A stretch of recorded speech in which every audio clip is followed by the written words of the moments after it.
तो आज हमारे हाथ एक बहुत ही दिलचस्प चीज लगी है। एक रिटायर्ड ऑफिसर की आत्मकथा के कुछ हिस्से। हम्म। और देखिए, इसमें कोई बहुत बड़े खुलासे या कोई सनसनीखेज किस्से नहीं है। जी। ये एक बहुत शांत सी कहानी है कि एक लंबा और संतोषजनक करियर असल में होता क्या है।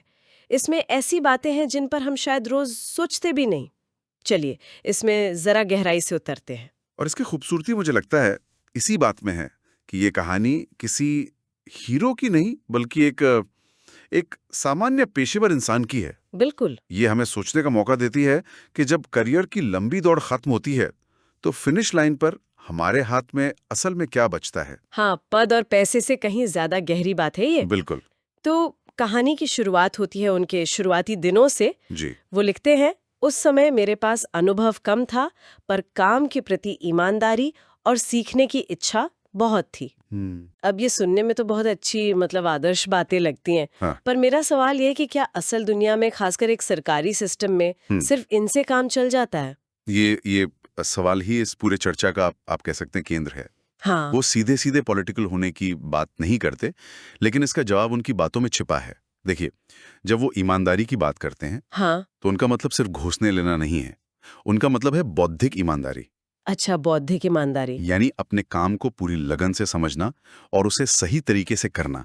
जब आप ऐसा करते हैं तो आप एक अलग तरह की शक्ति कमाते हैं, जो है भरोसा। भरोसा। हो सकता है कि आप सिस्टम में सबसे तेज तरक्की ना करें, लेकिन लोग ये जानने लगते हैं कि अगर कोई काम आपकी टेबल पर है तो वो सही तरीके से होगा, और ये भरोसा ही आपका सबसे बड़ा राजनीतिक हथियार बन जाता है। मतलब आप कह रहे हैं कि ईमानदारी अपने आप में एक रणनीति है, सिर्फ एक नैतिक मूल्य नहीं। एक तरह से हाँ। और जब इसके साथ सीखने की इच्छा जुड़ जाती है तो ये और भी शक्तिशाली हो जाती है। कैसे? सीखने वाला व्यक्ति कभी अप्रासंगिक नहीं होता। वो हमेशा समाधान का हिस्सा होता है, समस्या का नहीं। वो एक छोटा सा किस्सा बताते हैं कि कैसे उनके विभाग में एक नया कंप्यूटराइज सिस्टम आया। हाँ। और ज्यादातर पुराने कर्मचारी उससे बच रहे थे। होता है, होता है।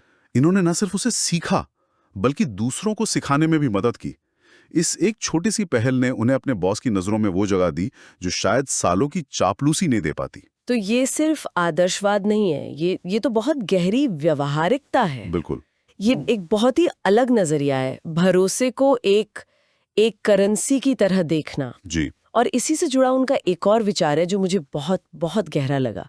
वो कहते हैं, मेरी मेज पर आने वाली हर फाइल मेरे लिए एक भरोसा थी। क्या बात है। का ढेर नहीं था, बल्कि 40 परिवारों की रोज की मुश्किल थी। सही बात है। तो जब वो कहते हैं हर फाइल एक भरोसा था, तो उनका मतलब इसी तरह की कहानियों से है। और यहीं पर एक बहुत बड़ा फर्क नजर आता है।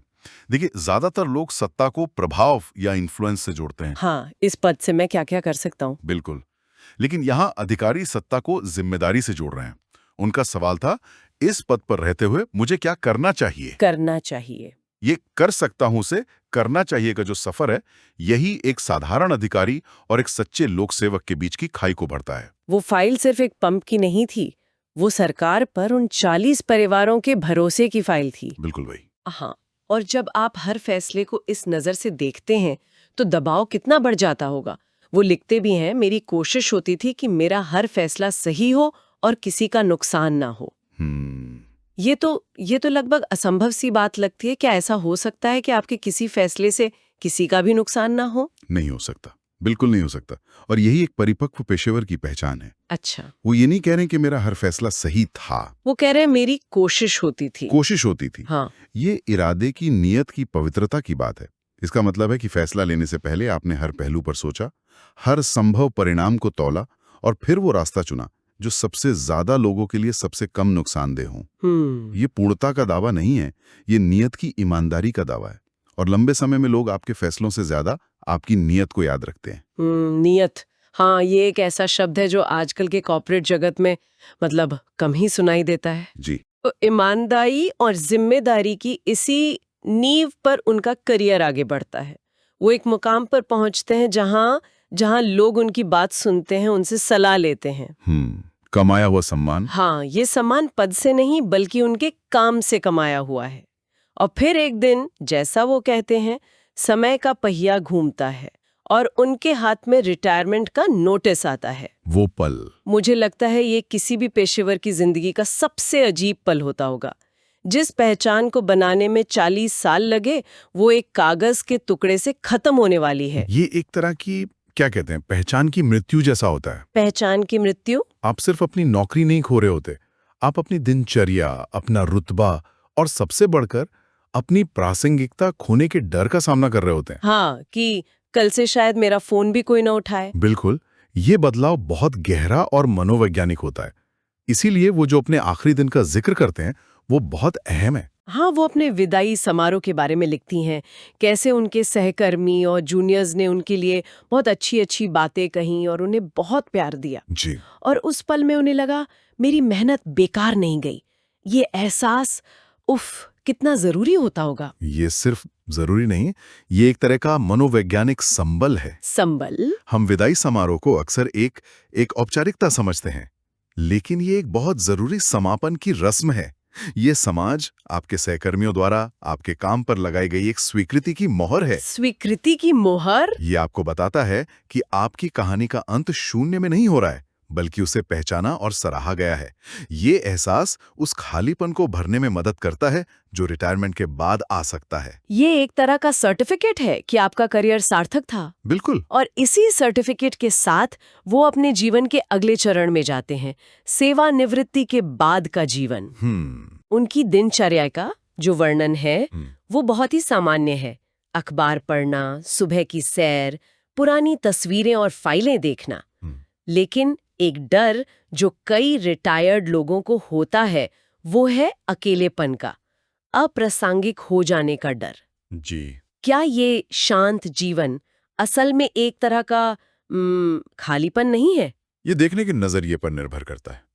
अगर आपने अपना पूरा अस्तित्व अपनी कुर्सी और पद से ही जोड़ रखा था तो ये यकीनन खालीपन लगेगा। हाँ, ये तो है। लेकिन अगर आपने काम के साथ साथ रिश्ते भी कमाए हैं तो ये शांति एक इनाम की तरह लगती है, सजा की तरह नहीं। ध्यान दीजिए, वो कहते हैं कभी कभी पुराने साथी मिलने आ जाते हैं, ये रिश्ते अब भी मुझे जोड़े रखते हैं। ये बहुत बहुत गहरी बात है। उन्होंने अपने करियर में सिर्फ फाइलें नहीं निपटाई बल्कि इंसान भी जोड़े। बिल्कुल। तो जो पद चला गया, दफ्तर छूट गया, उसके बाद यही सामाजिक पूंजी अब काम आती है। आपकी पेशेवर पहचान एक किराए के मकान की तरह है जो एक दिन खाली करना पड़ता है। वाह। लेकिन आपके रिश्ते आपका अपना घर है। नौकरी चली जाती है लेकिन दोस्त, परिवार और वो सहकर्मी जिनके साथ आपने अच्छा व्यवहार किया वो रह जाते हैं। सही कहा। यही सामाजिक जुड़ाव आपको सक्रिय और संतुष्ट रखता है। और यहीं से ये सवाल उठता है कि इतने साल काम करने के बाद आखिर हाथ में बचा क्या? क्या थी उस करियर की असली कमाई? आत्मकथा के अंत में वो इसका जवाब देती है और मुझे लगता है ये इस पूरी बातचीत का निचोड़ है। वो कहती है, मैं नौकरी से रिटायर्ड जरूर हूं लेकिन अपने अनुभव और मूल्यों से नहीं। ये इस पूरी आत्मकथा का सार है। ये लाइन मुझे अंदर तक छू गई। क्योंकि ये कमाई की हमारी परिभाषा को ही चुनौती देता है। हम कमाई को bank balance, property, stock portfolio से नापते हैं। हाँ, जो दिखता है। लेकिन ये सब बाहरी चीजें हैं। पद और अधिकार भी बाहरी हैं। जिस दिन आप रिटायर होते हैं ये सब आपसे वापस ले लिए जाते हैं। लेकिन एक चीज है जो आपसे कोई नहीं छीन सकता, आपका अनुभव और आपके मूल्य। बिल्कुल। वो आगे लिखती है, मैंने जो सीखा है वो आज भी मेरे साथ है और यही मेरे लंबे करियर की सबसे बड़ी कमाई है। सोचिए, जब आपने किसी मुश्किल प्रोजेक्ट को संभाला तो आपने जो चीज कमाई वो सिर्फ बोनस नहीं था बल्कि दबाव में शांत रहना सीखा। जब आपने किसी जूनियर को कुछ सिखाया तो आपने सिर्फ उसका काम आसान नहीं किया बल्कि आपने नेतृत्व करना सीखा। जब आपने कोई गलत फैसला लिया और उसकी जिम्मेदारी ली तो आपने विनम्रता सीखी। वाह।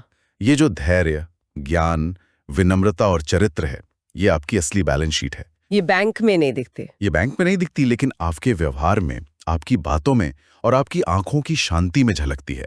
यही वो विरासत है जो एक इंसान अपने साथ लेकर जाता है। तो अगर इस पूरी बातचीत को समेटें तो एक अधिकारी की कहानी के जरिए हमने ये देखा कि कैसे ईमानदारी और सीखने की इच्छा जैसे साधारण से लगने वाले मूल्यों से एक असाधारण करियर की नींव रखी जा सकती है। बिल्कुल। सिर्फ किसी ऊंचे पद पर पहुंचना नहीं बल्कि उस पद पर रहते हुए अपनी जिम्मेदारियों और मूल्यों को बनाए रखना है। और ये भी कि करियर सिर्फ कुछ हासिल करने का नाम नहीं है बल्कि कुछ बनने की प्रक्रिया भी है। सही कहा। और अंत में सबसे बड़ी बात यही है कि करियर की असली संपत्ति वो अनुभव और मूल्य हैं जो नौकरी की आखिरी तारीख के बाद भी हमारे साथ रहते हैं। दफ्तर, कुर्सी, पद सब एक दिन पीछे छूट जाते हैं लेकिन आपका चरित्र और आपकी सीख हमेशा आपकी पहचान बने रहते हैं। और ये आत्मकथा हम सबके लिए एक जरूरी सवाल छोड़ जाती है। हम सब अपने काम में कुछ बनाने में लगे हैं, कोई एक रिपोर्ट बना रहा है, कोई एक प्रोडक्ट, कोई कंपनी। जी। लेकिन इस सब के साथ साथ हम अनजाने में एक और चीज भी बना रहे होते हैं, हमारा अपना चरित्र। सही बात। तो सोचने वाली बात यह है कि दिन के अंत में जब हमारा काम खत्म हो जाएगा तो हमारी सबसे बड़ी कमाई क्या होगी? क्या वो कुछ ऐसा होगा जिसे हम गिन सकते हैं, या कुछ ऐसा जिसे हम सिर्फ महसूस कर सकते हैं?